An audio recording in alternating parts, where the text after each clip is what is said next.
إن الحمد لله نحمده ونستعينه ونعوذ بالله من شرور أنفسنا وسيئات أعمالنا من يهده الله فلا مضل له ومن يضلل الله فلا هادي له أشهد أن لا إله إلا الله وحده لا شريك له وأشهد أن محمدا عبده ورسوله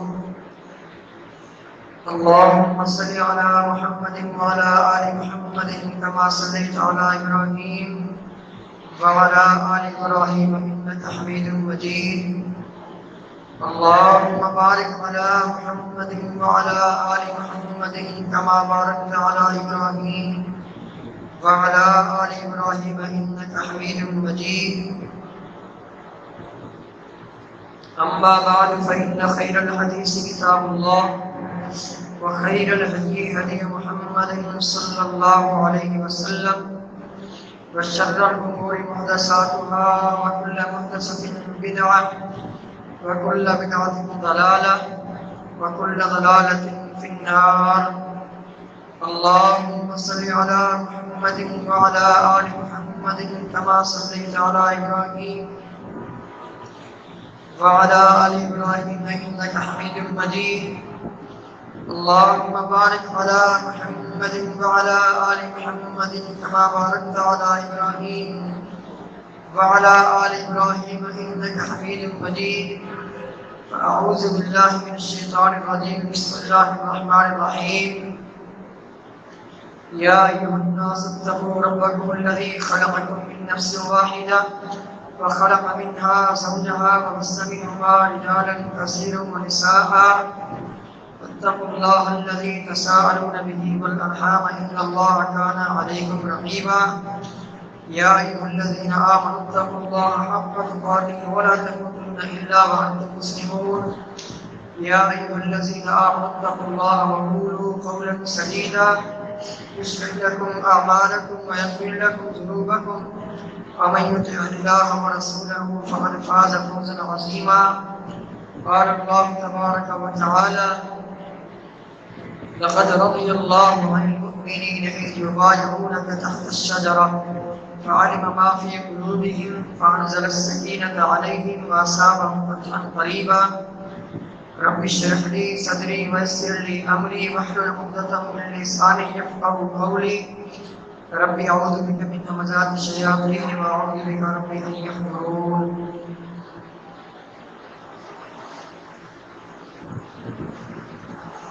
محرم الحرام یہ حرمت والے 4 مہینوں میں سے ایک مہینہ ہے۔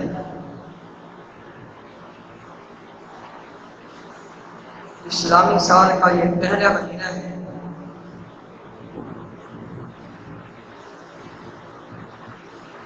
آج اس مہینے کی دوسری تاریخ ہے۔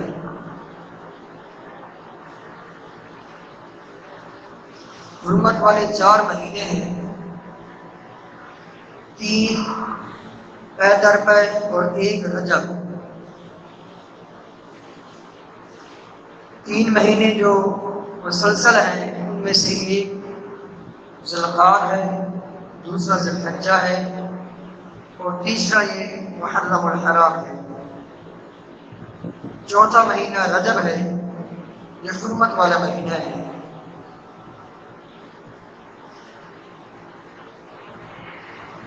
ان مہینوں کی دور جاہلیت میں بھی حرمت کا لحاظ رکھا جاتا تھا۔ اہل عرب دور جاہلیت میں بھی ان مہینوں کی حرمت کو پامال کرنا بہت بڑا گناہ سمجھتے تھے۔ اللہ تعالیٰ نے اہل اسلام سے کہا فَلَا تَظْلِمُوا فِيهِنَّ أَنفُسَكُمْ، اے مسلمانوں خاص کر ان حرمت والے 4 مہینوں میں اپنے آپ تو ظلم سے کلی طور پر بچا کے رکھو۔ ظلم تو جہاں بھی کریں گے، جب بھی کریں گے، جس وقت، جس زمانے میں، جس گھڑی میں، جس سال میں، ظلم ہی ہے۔ لیکن فرمایا خاص کر ان حرمت والے 4 مہینوں میں اپنے آپ کو ظلم سے بچاؤ۔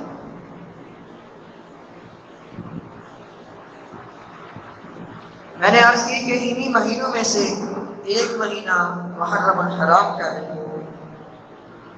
جو شروع ہو چکا ہے۔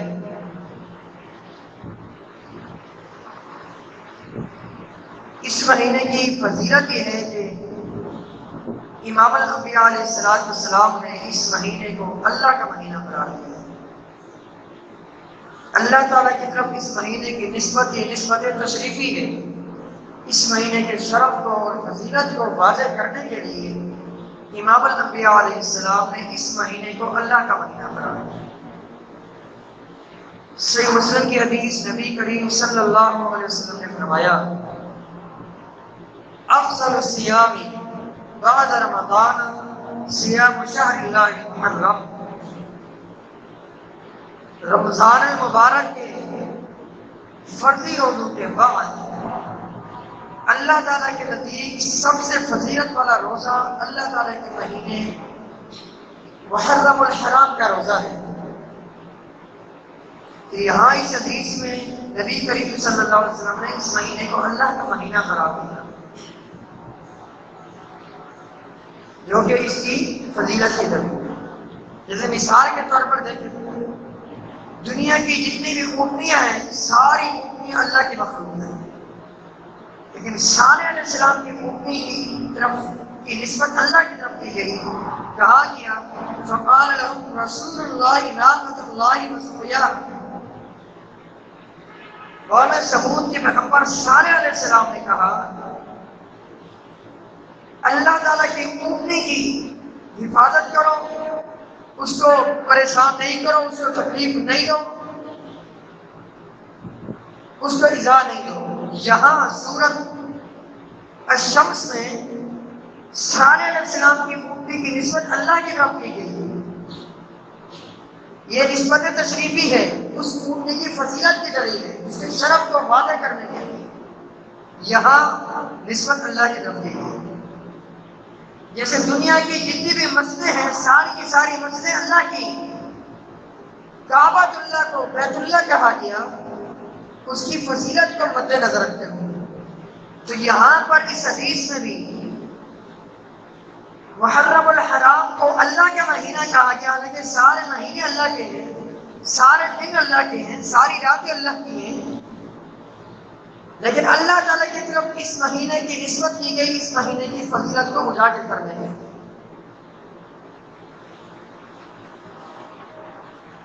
دور جاہلیت میں مکہ کے مشرک قریشی 10 محرم کا روزہ رکھا کرتے تھے۔ جب امام الانبیاء علیہ السلام مکہ میں رہے، 13 سال وہاں آپ علیہ السلام نے نبوت کی زندگی گزارے، اور اگر نبوت سے پہلے کے 40 سال ملا لیں، 13 سال یہ ملا لیں، 53 سال مکہ میں رہے امام الانبیاء علیہ السلام۔ 13 سالہ مکی دور میں مسلمان 10 محرم کا روزہ رکھا کرتے تھے۔ یہ روزہ فرض تھا کیونکہ رمضان مبارک کے روزے مدینہ میں فرض ہوتے ہیں۔ مکی دور میں مسلمان 13 سال تک 10 محرم کا روزہ رکھا کرتے تھے، یہی ایک روزہ مسلمانوں پر فرض تھا۔ جب امام الانبیاء علیہ السلام مکہ سے مدینہ ہجرت کر کے تشریف لائی، اللہ تعالیٰ نے رمضان مبارک کے روزے فرض کیے۔ اللہ تعالیٰ نے اپنا یہ فرمان نازل فرمایا یا ایھا الذین آمنوا کتب علیکم الصیام کما کتب علی الذین من قبلکم لعلکم تتقون شہر رمضان الذی انزل فیہ القرآن۔ آگے چل کر فرمایا فمن شہد منکم الشہر فلیصمہ۔ جب رمضان مبارک کے روزے فرض کیے گئے پورے مہینے کے، تو امام الانبیاء علیہ السلام نے فرمایا اب جس کو روزہ رکھنا ہے اس کی مرضی ہے کہ 10 محرم کا روزہ رکھے یا نہ رکھے، یعنی گویا کہ اس مہینے کی فرضیت کو ختم کر کے استحباب میں چینج کر دیا گیا، تبدیل کر دیا گیا، اور اس 10 محرم کے روزے کو مشروع قرار دیا گیا۔ پھر آپ علیہ السلام مدینہ کے یہودیوں کو دیکھتے ہیں کہ مدینہ کے یہودی 10 محرم کا روزہ رکھتے ہیں۔ مدینہ میں آ کر یہودی، مدینہ میں آباد کے یہودی کے 3 قبیلے، بنو نذیر، بنو قینقاع، بنو قریظہ، تینوں بار بار عہد چکنی کرنے کی وجہ سے کچھ کو قتل کر دیا گیا، جیسے بنو قریظہ کے یہودی قتل ہوئے، کچھ کو قیدی بنا دیا گیا، ان کی عورتوں کو لوڈی بنا دیا گیا، بوڑھوں کو قیدی بنا دیا گیا، کچھ کو ضلع وطن کر دیا گیا، جیسے بنو نذیر، بنو قینقاع، اس یہودی کے ان 2 قبیلوں کو ضلع وطن کر دیا گیا، خیبر کی طرف، علاج شام کی طرف۔ بنو قریظہ کے یہودیوں کو، جنگجوؤں کو، جوانوں کو جو بلوغت کو پہنچ چکے تھے ان کو قتل کر دیا گیا، ان کی عورتوں کو لوڈی بنا دیا گیا، بوڑھوں کو غلام بنا دیا گیا، ان کی عہد شکنی کی وجہ سے۔ جب یہودیوں کو نبی کریم صلی اللہ علیہ وسلم نے دیکھا مدینہ میں کہ یہودی اس دن کا روزہ رکھتے ہیں 10 محرم کا، امام الانبیاء علیہ السلام نے پوچھا کہ اے یہودیوں، تم اس دن کا روزہ کیوں رکھتے ہیں؟ یہودی نے کہا یہ وہ دن ہے نجى الله فيه موسى وقومه وغرق فيه فرعون وقومه۔ اس دن 10 محرم کو اللہ تعالیٰ نے موسیٰ علیہ السلام جو ہمارے پیغمبر تھے، موسیٰ علیہ السلام اور ان کی قوم بنی اسرائیل کو فرعون سے نجات دی اور فرعون کو غرق کر کے جہنم حاصل کیا، فرعون کو اللہ نے غرق کیا، ہمارے پیغمبر موسیٰ علیہ السلام کو اور ان کی قوم بنی اسرائیل کو نجات دی، تو ہم شکرانے کے طور پر 10 محرم کا روزہ رکھتے ہیں۔ تو امام الانبیاء علیہ السلام نے فرمایا نحن احق بموسیٰ منکم، ہمارا موسیٰ علیہ السلام سے تمہارے مقابلے میں بڑھ کر تعلق ہے، وہ ہمارے قریبی تھے، وہ توحید کی پرچار کرنے والے، توحید کی دعوت دینے والے، وہ اللہ کے پیغمبر تھے، ہم ان کے منہج پر ہیں، ہم زیادہ حق رکھتے ہیں کہ اس دن کا روزہ ہم رکھیں۔ پھر نبی کریم صلی اللہ علیہ وسلم نے صحابہ کو حکم دیا کہ تم بھی اس دن کا روزہ رکھا کرو مدینہ۔ چند صحابہ نے کہا اللہ کے رسول صلی اللہ علیہ وسلم یہ وہ دن ہے جو یہودی اس دن کی تعظیم کرتے تھے، جبکہ آپ نے بار بار یہ کہہ رکھا ہے خالق الیہود، یہودی کی مخالفت کرو، اسی دن کا روزہ وہ بھی رکھ رہے ہیں، ہم بھی رکھ رہے ہیں، یہ تو موافقت بھی نہ کہ مخالفت۔ تو امام الانبیاء علیہ السلام نے فرمایا اگر آئندہ سال زندگی نے وفا کی تو میں 9 کا روزہ بھی رکھوں گا۔ ایک حدیث میں صوموا یوما قبلہ یوما بعدہ، 10، 11 یا 9، 10 کا روزہ اس طرح رکھا کرو تاکہ یہودی کی مخالفت ہو۔ تو یہ تو تھی اس مہینے کے حوالے سے مختصر تاریخی باتیں اور حقائق۔ بدقسمتی بھی سمجھے کہ اس مہینے میں اہل بیت پر خاص کر سیدنا حسین رضی اللہ تعالیٰ عنہ پر ظلم اٹھائے گئے، ان کو شہید کیا گیا، ان کو تکلیفیں دی گئی، پریشان کیا گیا، یہ ایک الگ چیز ہے۔ لیکن سیدنا حسین رضی اللہ تعالیٰ عنہ کی شہادت کو صرف بیان کرنا، حسن رضی اللہ تعالیٰ عنہ کو چھوڑ دینا جن کو شہید کیا گیا تھا، جن کو زہر دیا گیا تھا، اور جن کی شہادت 5 ربیع الاول کو ہوئی، کسی کو پتہ بھی نہیں شہادت کب ہوئی۔ 5 ربیع الاول کے ہی دونوں بھائی ہیں، وہ بڑے بھائی تھے، چھوٹے بھائی تھے، کیا وہ اہل بیت میں سے نہیں تھے؟ ان کی شہادت کا چرچا کیوں نہیں کیا جاتا؟ 5 ربیع الاول 49 ہجری حسن رضی اللہ تعالیٰ عنہ کو شہید کر دیا گیا۔ شہید کیوں کیا گیا؟ اس لیے کہ انہوں نے معاویہ رضی اللہ تعالیٰ عنہ سے صلح کر لی تھی۔ امام الانبیاء علیہ السلام صحیح بخاری کی حدیث، آپ علیہ السلام نے حسن رضی اللہ تعالیٰ عنہ کی طرف دیکھا، اس کو اٹھایا، کہا یہ میرا بیٹا حسن رضی اللہ تعالیٰ عنہ ہو، اللہ تعالیٰ میرے اس بیٹے کے ذریعے 2 مسلمان جماعتیں میں صلح کر دوں گا۔ تو حسن رضی اللہ تعالیٰ عنہ کا تذکرہ کیوں نہیں ہوتا؟ پہلی بات۔ دوسری بات یہ ہے کہ اہل بیت کے ساتھ محبت ایمان کا حصہ، ایمان کا جز ہے۔ جو اہل بیت سے بغض رکھتا ہے وہ دار اسلام سے خارج ہے۔ تمام کے تمام اہل سنت و جماعت کے بڑے بڑے اکابر علماء کا یہ متفق کا یہ موقف ہے، جو بھی اہل بیت سے نفرت کرے گا وہ دار اسلام سے خارج ہے۔ کیونکہ اس نے امام الانبیاء علیہ السلام کے گھرانے کے ساتھ بغض رکھا، اور یہ کرنے والے کون ہیں؟ یہ خوارج ہیں۔ علی رضی اللہ تعالیٰ عنہ پر کفر کے فتوے لگائے۔ جس دن اہل بیت پر ظلم کے پہاڑ ڈھائے گئے، جس مہینے میں، اس مہینے میں یہ لوگ حلوے پکاتے ہیں، ان پر ظلم کی خوشی میں یہ حلیمے بناتے ہیں اسی مہینے میں۔ افسوس کی بات یہ کہ اہل سنت کے نادان لوگ، جاہل لوگ، ان پڑھ لوگ خوارج کی دیکھا دیکھی، حالانکہ خوارج اس مہینے میں اس وقت کے کھانے اس لیے پکاتے ہیں اہل بیت علیہ السلام پر ظلم ڈھائے گئے۔ خوارج اپنے بغض، اپنے کینے کا اظہار، اپنے نفرت کا اظہار حلیمے پکا پکا کر کرتے ہیں۔ اس مہینے کے ابتدائی 10 دن میں کھیر بنا کر، قسم قسم کے دسترخوانے سجا کر، جو خوارج ہیں اہل بیت سے بغض کا اظہار اس طرح کرتے ہیں۔ لیکن افسوس کی بات یہ ہے اہل سنت والجماعت کے لوگ خوارج کی ہاں میں ہاں ملا کر وہ بھی اس مہینے میں قسم قسم کے کھانے بناتے ہیں، حالانکہ کرنے والے خوارج ہیں۔ خوارج کے بارے میں امام الانبیاء علیہ السلام نے فرمایا جہنم کے کتے ہیں۔ کیوں جہنم کے کتے قرار دیا؟ اس کی وجہ یہ ہے کہ انہوں نے اہل اسلام پر کفر کے فتوے لگائے۔ علی رضی اللہ تعالیٰ عنہ کو نعوذ باللہ سمد اللہ وجہہ، اہل سنت والجماعت کے محدثین نے ان کے مد مقابل علی رضی اللہ تعالیٰ عنہ کے لیے یہ لقب چوائس کیا، کرم اللہ وجہہ، اللہ تعالیٰ ان کے چہرے کو تکریم سے نوازے، اللہ تعالیٰ ان کو عزت والا بنائے۔ اب اس سے آپ اندازہ لگائیں اہل بیت سے محبت کا ثبوت اہل سنت والجماعت نے دیا یا کسی اور نے دیا؟ اہل سنت والجماعت جتنی محبت اہل بیت سے کرتی ہے اتنی محبت کس سے نہیں کرتی؟ پوری دنیا کے اہل سنت والجماعت میں اس بات پر اتفاق ہے کہ کل قیامت کے دن جنتی عورتوں کی سردار سیدہ فاطمہ ہوگی رضی اللہ تعالیٰ عنہا۔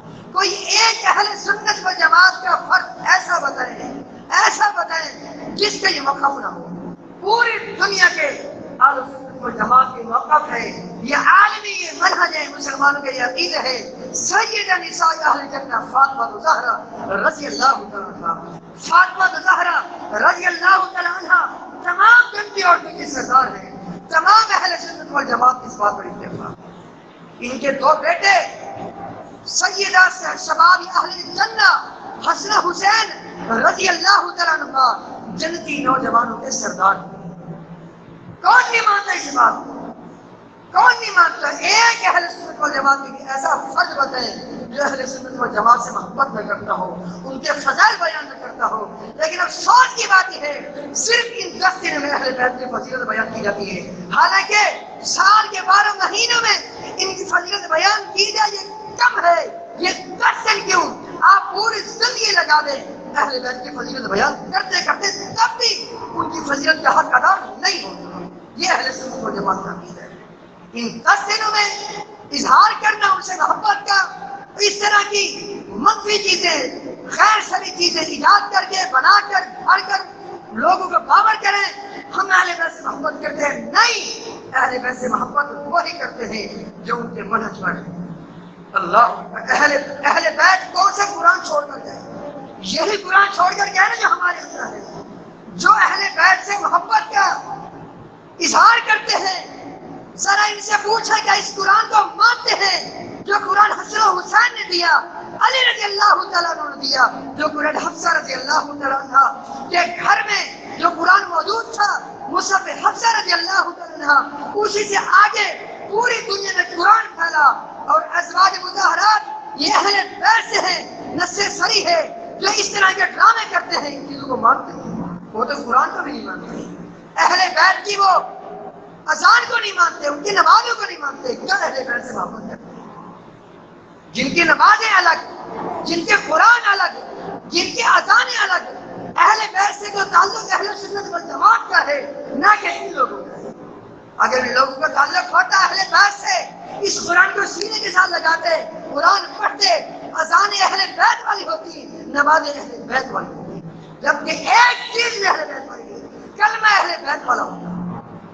اہل بیت کو وہ کلمہ دے کر گئے جو اہل سنت والجماعت پڑھتے ہیں، وہ قرآن دے کر گئے جو اہل سنت والجماعت قرآن کو سمجھتے ہیں، عمل کرتے ہیں۔ اہل سنت والجماعت اہل بیت وہ اذانیں دے کر گئے جو اہل سنت کے پاس ہے، ان کے پاس سوائے شور شرابے اور ہے۔ یہ حقیقت ہے جو ٹل نہیں سکتی۔ عرض کرنے کا مقصد یہ ہے اہل بیت سے محبت ہمارا ایمان ہے۔ نبی کریم صلی اللہ علیہ وسلم کی صحیح بخاری کی حدیث، آپ علیہ السلام نے فرمایا یہ دونوں حسن حسین رضی اللہ عنہما یہ دنیا میں میرے پھول ہیں، آپ ان کا اپنا پھول قرار دیا، یہ اعزاز ان کو حاصل ہے۔ دونوں برگزیدہ ہستیوں کو دونوں کو اعزاز حاصل ہے، لیکن ایک کے لیے شکر شرابہ کیوں؟ حسن رضی اللہ تعالیٰ کو اتنا کیوں نہیں ان کی فضیلت بیان کی جاتی؟ وجہ کیا ہے؟ وجہ وہی ہے جو بتا دی گئی، انہوں نے معاویہ رضی اللہ عنہ سے صلح کر لی تھی، بعد میں ان کو زہر دے کر سن 49 ہجری 5 ربیع الاول میں شہید کر دیا گیا۔ یہ کیوں بیان کریں؟ یہ بھی بیان کریں۔ اللہ اکبر۔ پھر کیا اہل بیت میں صرف حسین رضی اللہ عنہ شہید ہوئے یا علی رضی اللہ عنہ شہید ہوئے؟ کیا کربلا میں صرف حسین رضی اللہ عنہ شہید ہوئے؟ 72 افراد ان کی فیملی کے 72 افراد شہید ہوئے، سب سے زیادہ ان کو کیوں اچھا جاتا ہے؟ ان کا نام کیوں لیا جاتا ہے؟ اللہ اکبر۔ حسین رضی اللہ تعالیٰ عنہ، حسن رضی اللہ تعالیٰ عنہ کے بارے میں بتلا رہا تھا، ان کو یہ اعزاز حاصل ہے، قربان جاؤں۔ امام الانبیاء علیہ السلام خطبہ دے رہے ہیں، حالانکہ زندگی میں کبھی آپ نے ایسا نہیں کیا خطبہ آپ نے کسی کی وجہ سے چھوڑ دیا، کسی کی وجہ سے آپ نے ایسا نہیں کیا۔ ایک دن امام الانبیاء علیہ السلام خطبہ دے رہے ہیں، یہ آپ کی یہ دونوں نواسے حسن حسین رضی اللہ عنہ چھوٹے بچے تھے۔ امام الانبیاء علیہ السلام نے دیکھا دونوں نے تنگ قمیضیں پہنی ہوئی ہیں اور بڑی مشکل سے چل رہے ہیں۔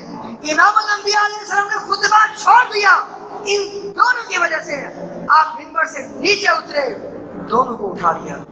پھر امام الانبیاء علیہ السلام نے ان کی فضیلت بیان کی، کیا فضیلت ہے ان کی؟ امام الانبیاء علیہ السلام نے فرمایا آج میرے پاس ایک ایسا فرشتہ آیا ہے جو پہلی بار آسمان سے نازل ہوا ہے، اس سے پہلے کبھی نازل نہیں ہوا، اور اللہ تعالیٰ سے اجازت لے کر آیا ہے، اے اللہ میں جا رہا ہوں، اور اللہ تعالیٰ سے میرے لیے خوشخبری لے کر آئے ہیں میرے اہل بیت کے لیے۔ وہ خوشخبری کیا ہے؟ وہ خوشخبری یہ ہے کہ مجھے اس فرشتے نے آ کر کہا آپ کی یہ بیٹی یہ پیاری لخت جگر سیدہ فاطمہ زہرا رضی اللہ تعالیٰ عنہا ان جنتی عورتوں کے سردار ہوگی، اور ان کے 2 لخت جگر حسن حسین رضی اللہ عنہما یہ جنت کے نوجوانوں کے سردار ہوں گے۔ ان حدیثوں کو ہم مانتے ہیں، ہم سینے کے ساتھ لگاتے ہیں، ہمارا ایمان ہے کہ اہل بیت سے جو محبت کرتا ہے وہی مومن ہے، جو اہل بیت سے نفرت کرتا ہے اس کے دل میں رائی کے دانے کے برابر ایمان نہیں بلکہ کفر اس کے دل میں کوٹ کوٹ کے بھرا ہوا ہے، جو اہل بیت سے نفرت کرے۔ اور یہ جیسا کہ میں نے بتایا یہ خوارج ہیں جو اپنی نفرت کا اظہار اسی مہینے کے ابتدائی 10 دنوں میں حلیم بنا کر اس مقصد کے کھانے بنا کر نفرت کا اظہار کرتے ہیں اہل بیت سے۔ ہمیں چاہیے کہ ہم اہل بیت سے محبت کریں، ان کے منہج کو اپنائیں، ان کے راستے پر چلیں، ان کے منہج پر چلیں، جو قرآن کو دے کر گئے اس قرآن کو پڑھیں، سمجھیں، عمل کریں۔ جو اذان اہل بیت سے ہمیں ملی اسی اذان کو کافی سمجھے، جو کلمہ وہ دے کر گئے اسی کلمے کو کافی سمجھے، جو نماز وہ دے کر گئے، جو نماز کا طریقہ وہ دے کر گئے وہی نماز کا طریقہ اپنائیں، اسی میں کامیابی ہے، اسی میں کامیابی ہے۔ یہ تو تھی دوسری بات۔ تیسری بات اس مہینے کے حوالے سے، اس مہینے میں جو کچھ بھی کیا جاتا ہے سوائے 2 دن کے روزے کے، 9-10 محرم یا 10-11 محرم کے روزے کے، باقی گریبان پھاڑنا، پیٹنا، گالم گلوچ، تبرہ کرنا، برگزیدہ ہستیوں کو گالیاں دینا، یہ ساری کی ساری چیزیں یہ غیر شرعی ہیں، یہ چیزیں بندے کو کفر تک پہنچاتی ہیں۔ اور یاد رکھنا خاص کر جو ان برگزیدہ ہستیوں پر طعن و تشنیع کرے گا جیسا ان کو کہے گا اللہ نے ویسے ان کو قرار دیا۔ ایک مثال سے بات کلیئر کر دوں تاکہ بات واضح ہو جائے۔ امام الانبیاء علیہ السلام کے صحابہ کے متعلق منافقوں نے کہا یہ نعوذ باللہ بے وقوف ہے، ان کے اندر عقل نہیں ہے، سمجھ نہیں ہے، بے وقوف ہے۔ اللہ تعالیٰ نے فوری کہا الا انهم السفهاء ولكن لا يعلمون، خبردار جو میرے نبی کے صحابہ کو بے وقوف کہہ رہے ہیں میں اللہ سات آسمانوں کے اوپر سے عرش معلیٰ سے اعلان کرتا ہوں، کہنے والے خود بے وقوف ہے لیکن ان کو پتہ نہیں۔ تو جو بھی صحابہ کرام کو گالی دے گا، ان پر کفر کے فتوے لگائے گا، یاد رکھے یہ وہ شخص ہے جو اپنے ایمان خراب کر رہا ہے۔ ایک عام مسلمان کو گالی دینا، مجھے اور آپ کو گالی دینا، اس کا کتنا بڑا گناہ ہے۔ ایک عام مسلمان کو کافر کہنا، یہ تو برگزیدہ ہستیاں ہیں جن کے فضائل مناقب سے قرآن بھرا پڑا ہے۔